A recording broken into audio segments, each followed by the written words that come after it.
The Purple Promise. Cooper Kai straightened his uniform as the shuttle docked with the Viorian flagship. The ambassador watched through the viewport as the massive crystalline structure drew closer, hundreds of tiny lights pulsing along its hull like a heartbeat. "Are you certain about this approach, Lieutenant Kai?" asked Commander Sarah from the communication screen, her expression tense with concern. "Trust me, Commander," Cooper replied with a confidence he didn't entirely feel. "Conventional diplomacy has failed for 3 cycles now. We need something unconventional." "The Viorian delegation walked out of our last meeting," Sarah reminded him. "Their leaders specifically called humans emotionally underdeveloped primates incapable of understanding cosmic significance." Cooper smiled, which is precisely why I requested this private audience. Apparently, I'm emotionally underdeveloped enough to be interesting. Sarah sighed. "Just remember your primary objective. Earth needs those mineral rights or the SHIELD program fails. And please try not to cause another interspecies incident." When have I ever began, but the communication cut as the shuttle completed its docking sequence. Aria's voice came through his neural implant. "Your heart rate is elevated, Cooper. Are you experiencing pre-diplomatic anxiety?"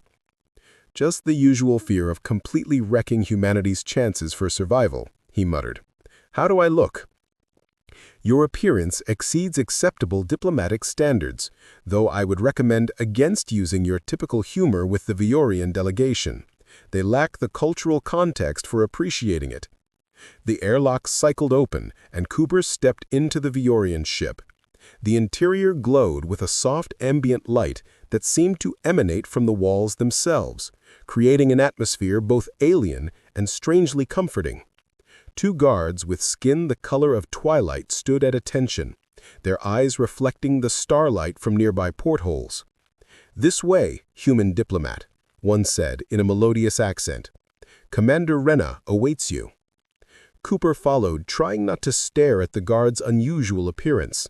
Their skin held shifting patterns like nebulae moving beneath the surface, and Cooper noticed how they moved with fluid grace despite the ship's artificial gravity.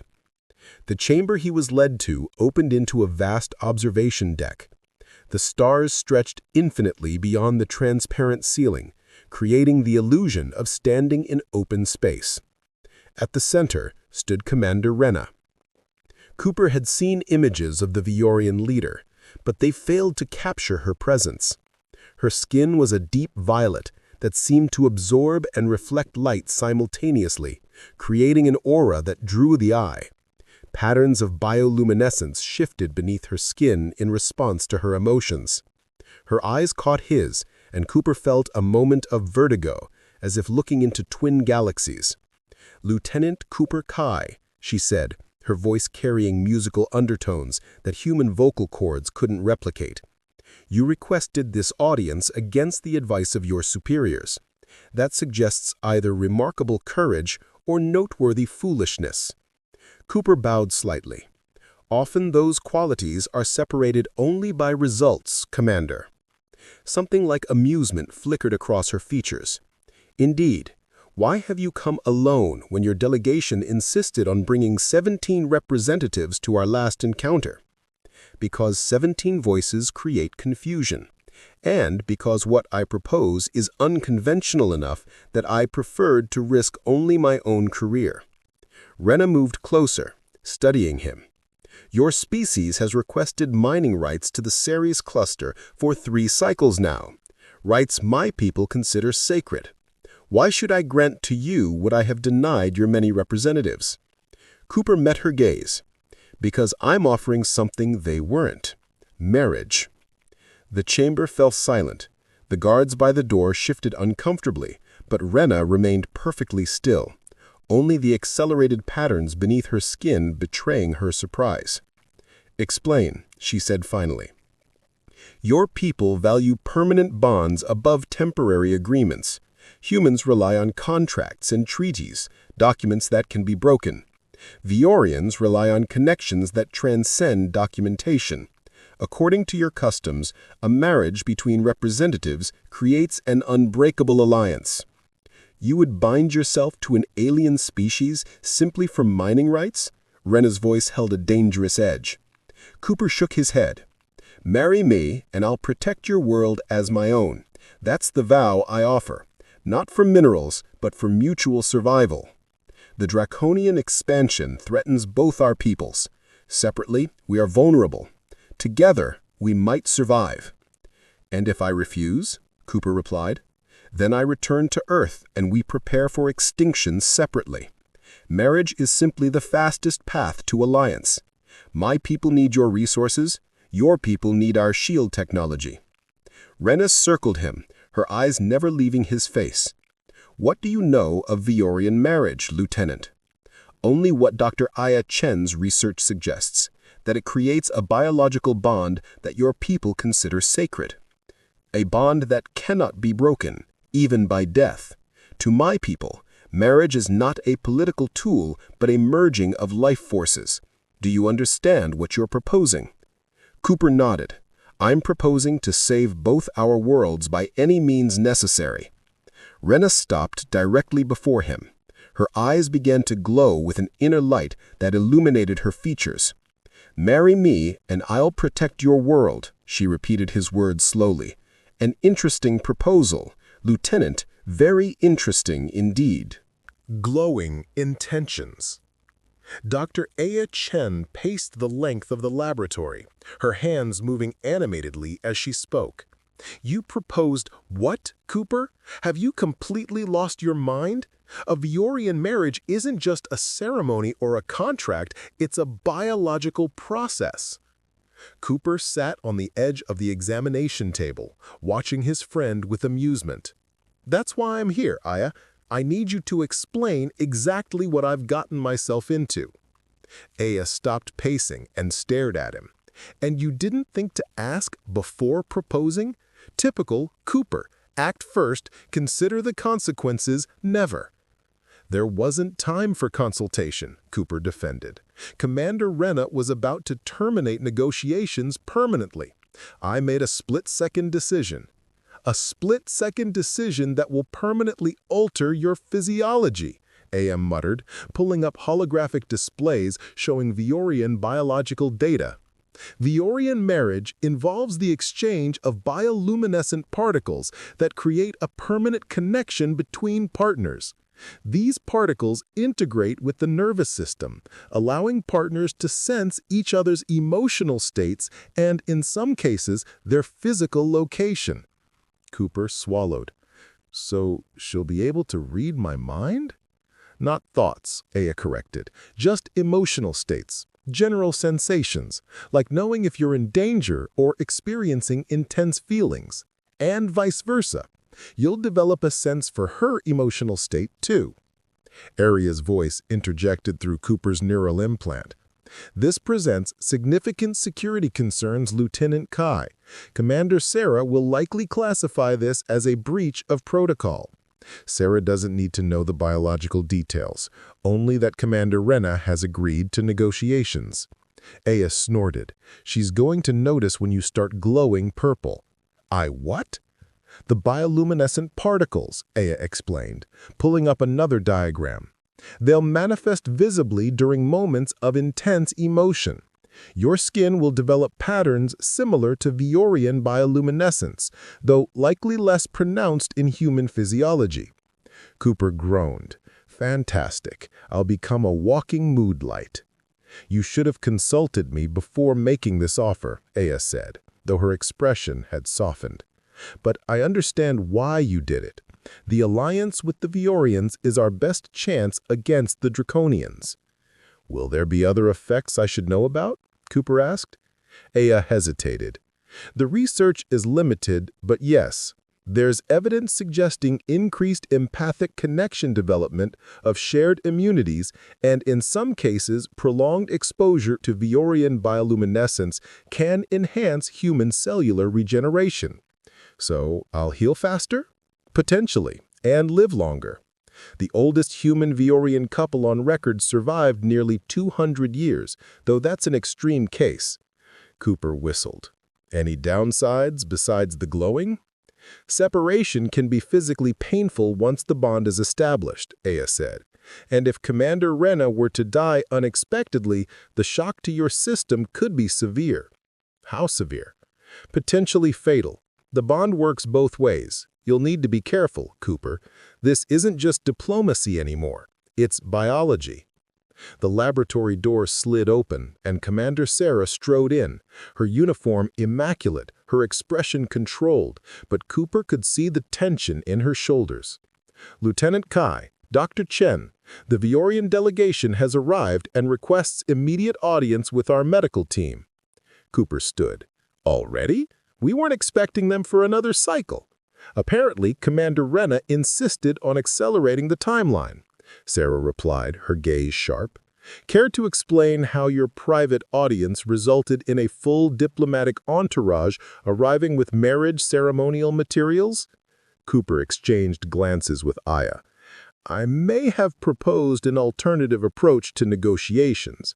Marriage, Sarah stated flatly. You proposed marriage to the leader of an alien civilization without authorization or consultation. It worked, didn't it? They're here, they're talking. They've agreed to discuss the mining rights. Sarah stepped closer, her voice dropping. This isn't a game, Cooper. This is Earth's survival. The SHIELD program needs those minerals, and you've staked everything on a personal relationship with a being whose psychology we barely understand. Sometimes personal connections achieve what formal diplomacy cannot, Cooper replied. Before Sarah could respond, the door opened again, and Dr. Isabel Jordan, the chief medical researcher, entered. They're here, and Commander Rena is asking specifically for Lieutenant Kai. Cooper straightened his uniform. Then we shouldn't keep her waiting. The medical bay had been transformed. The Viorian delegation had brought luminous plants that pulsed with gentle light, creating an atmosphere reminiscent of their homeworld. Commander Rena stood at the center, her violet skin seeming to absorb the ambient light around her. When she saw Cooper, her eyes brightened perceptibly. Lieutenant Kai, she said, extending her hand in the human gesture they had taught her. I have consulted with my council. They are hesitant but curious about your proposal. Cooper took her hand, noting how her skin felt warmer than human temperature. Commander Rena, I'm glad you came. I would examine the one who offers marriage before accepting, she said simply. My people believe that understanding precedes bonding. Dr. Jordan stepped forward. Commander, we've prepared for the examination you requested. Our scanners are calibrated to interface with your equipment. Rena nodded. Excellent. We will begin immediately. She turned to Cooper. This process will determine our biological compatibility. Lieutenant, are you prepared for such scrutiny? Cooper smiled. I have nothing to hide, Commander. Everyone has something to hide, she replied, her eyes seeming to look through him. The question is whether what we conceal would prevent a successful bond. As the medical teams prepared their equipment, Rena moved closer to Cooper, her voice low. Your proposal surprised me, Lieutenant. Few would bind themselves permanently to protect others. Perhaps that's why your people and mine need this alliance, to remember that some bonds transcend self-interest. Rena's eyes began to glow slightly, a phenomenon Cooper now understood indicated strong emotion. If we proceed, Lieutenant Kai, there is no undoing what will be done. Do you understand this completely? Cooper held her gaze. Marry me, and I'll protect your world, Commander, and I expect the same in return. For the first time, Rena smiled, a gesture that transformed her features. Then let us see if our biology permits what our words propose. The examination began, Dr. Jordan and the Viorian medical team working together to assess compatibility. Cooper felt oddly calm despite the significance of what was happening. As scanners moved over his body and Rena's, he watched the data appear on screens around them. Remarkable, Dr. Jordan murmured, studying the results. The lieutenant's neurological patterns show unusual receptivity to Viorian bioluminescent frequencies, almost as if he were meant for such a bond. Rena finished, her eyes fixed on Cooper with new intensity. Fascinating. Diplomatic bonds. The ceremonial chamber aboard the Voyorian vessel glowed with bioluminescent light. The air carried subtle fragrances from both worlds, blending Earth's roses with the sweet spice of Voyorian night blooms. Cooper stood at the center, his dress uniform exchanged for the traditional garments the Voyorians had provided, a robe of flowing material that seemed to capture and reflect starlight.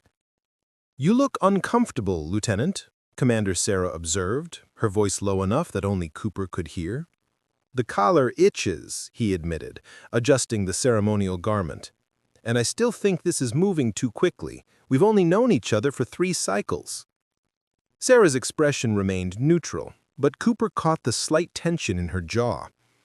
"This was your solution, Lieutenant. The Viorian Council has already granted preliminary mining rights based solely on Commander Rena's recommendation. If you back out now—" "I'm not backing out," Cooper interrupted, "just expressing reasonable anxiety about marrying the leader of an alien civilization. Your vital signs indicate elevated stress responses." Arya's voice came through his neural implant. "But nothing beyond expected parameters for significant life changes." "Thanks for the reassurance," Cooper muttered. The chamber doors parted, and Dr. Aya entered, her expression a mixture of excitement and concern. "They're ready! The Voyorian elders have completed the preparation of the bonding agents." Cooper took a deep breath. "How exactly will this work again?" "The ceremony has 3 parts," Aya explained, adjusting his ceremonial robe with practiced hands. "First, the exchange of vows, which creates the social bond. Then, the sharing of the luminous essence, which creates the biological connection. Finally, the recognition by both communities, which solidifies the political alliance." "And the glowing part happens when exactly?" "During the second phase, the Voyorian elder will use a ceremonial blade to create small incisions on both your palms. The bioluminescent particles will be applied to these wounds, allowing them to enter your bloodstream. The process is apparently quite—" she hesitated— "intense." "Define intense." "Reports describe it as feeling like starlight flowing through your veins. Temporarily painful, but ultimately euphoric. As the particles integrate with your nervous system, you'll experience a rush of sensation, including echoes of Commander Rena's emotional state." "Fantastic," Cooper muttered. "Anything else I should know?" "Just remember why you're doing this," Sarah interjected. "For Earth, for the Alliance." The chamber resonated with a deep musical tone, announcing the ceremony's beginning. Commander Rena entered from the opposite doorway, and Cooper felt his breath catch. The Voyorian leader had abandoned her military attire for ceremonial robes that complemented his own. Her violet skin seemed to shimmer with internal light patterns, moving beneath the surface like cosmic nebulae. Her eyes, when they met his, glowed with an intensity that made the room seem to fade around them. "She is beautiful," he heard himself say before he could stop the words. "Focus, Lieutenant. This is diplomacy, not romance." But as Rena approached, Cooper found it increasingly difficult to remember that distinction. The Voyorian moved with fluid grace that made her seem to float rather than walk. When she reached him, she extended her both hands, palms upward. "Cooper Kai."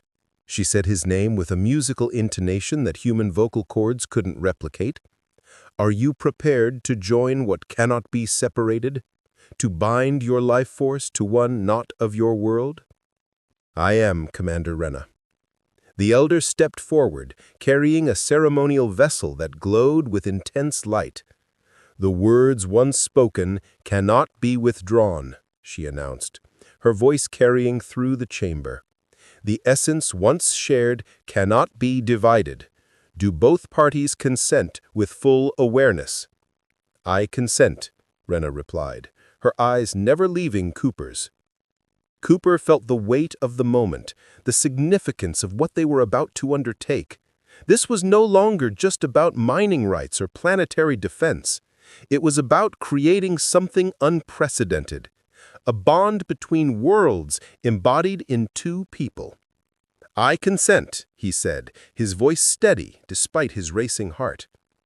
The elder raised an ornate blade that seemed crafted from crystallized starlight. "Then let the binding begin." The edge of the blade was so sharp, Cooper barely felt it slice across his palm. A similar cut appeared on Rena's violet skin. The elder lifted the luminous vessel and poured a liquid substance that resembled liquid starlight onto their wounds. When the substance touched Cooper's blood, he gasped. The sensation was unlike anything he'd experienced before. Heat and cold simultaneously, pleasure and pain, light spreading from his palm up his arm and throughout his body. He heard someone cry out and realized it was his own voice, matched by Rena's.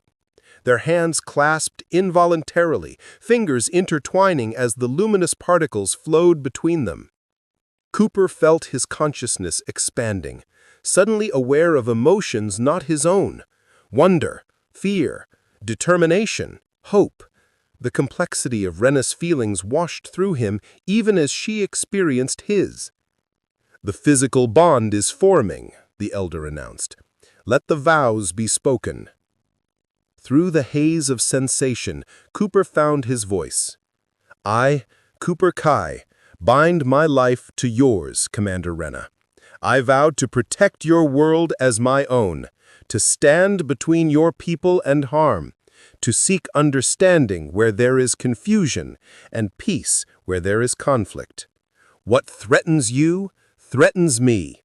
What nourishes you, nourishes me." Rena's voice joined his, her words carrying the same sentiment in her native language. The sounds incomprehensible to Cooper, yet he somehow understood their meaning. The luminous substance had nearly absorbed completely into their joined hands, pulses of light visible beneath Cooper's skin matching the patterns flowing beneath Rena's. "The bond is complete," the elder declared. "What has been joined cannot be separated. The alliance is sealed in blood and light, in vow and intention." As the ceremonial words concluded, Cooper felt the intensity of the sensation begin to subside, but something remained. A subtle awareness of Rena's presence, like a warm light at the edge of his consciousness. He could sense her even when he closed his eyes. "Can you feel it?" Rena asked, her voice soft with wonder. "Yes," Cooper replied. "It's like you're inside my mind, but not my thoughts, just your—" He searched for the word. "Presence." Dr. Isabel approached, scanner in hand, her scientific curiosity overcoming ceremonial propriety. "Fascinating!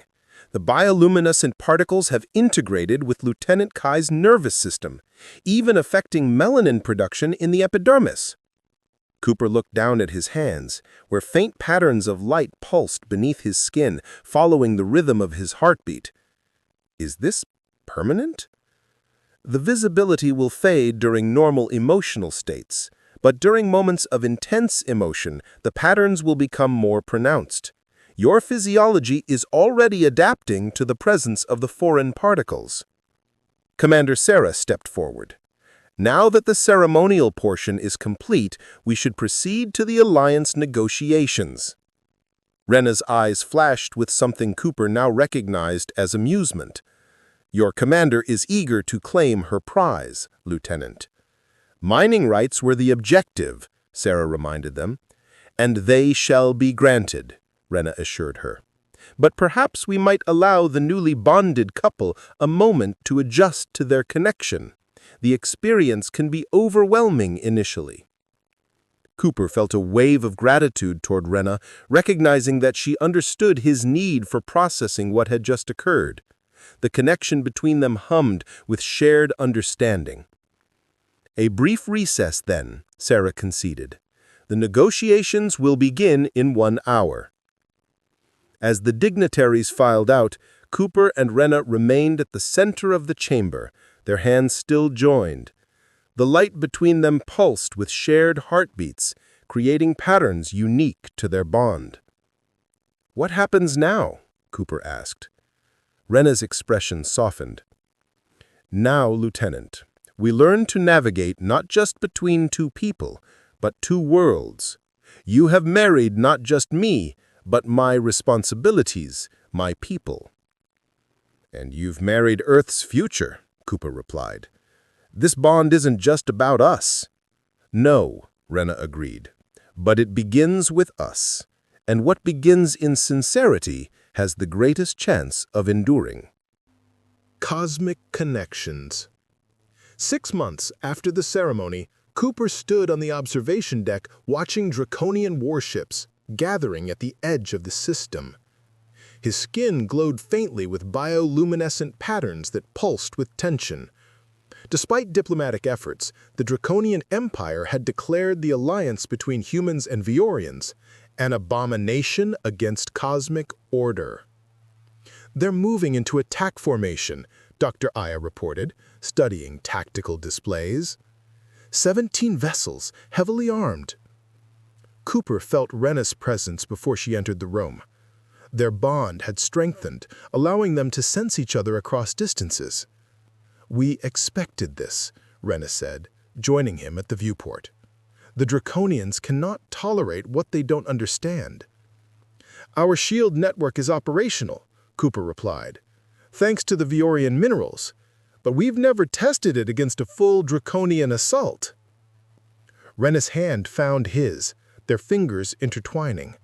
The connection between them flared brighter, Cooper feeling her determination flowing into him. "What threatens one threatens both," she reminded him. "This is what our bond was created for." "I'm not sure that's entirely true anymore," Cooper admitted. The months together had changed things. What began as diplomatic strategy had evolved into something neither had anticipated: genuine connection, understanding, affection. The alert system blared as Draconian ships launched their first volley. Energy weapons streaked across space toward Earth's atmosphere, only to dissipate against the shimmering barrier of the shield network. "It's working!" Aya exclaimed. "The Viorian enhanced shields are holding!" Cooper and Rena watched together as the attack continued, Earth protected by technology made possible through their union. Through their bond, he could feel her fierce pride mixed with concern for both their peoples. "This isn't just about survival anymore," Cooper said quietly.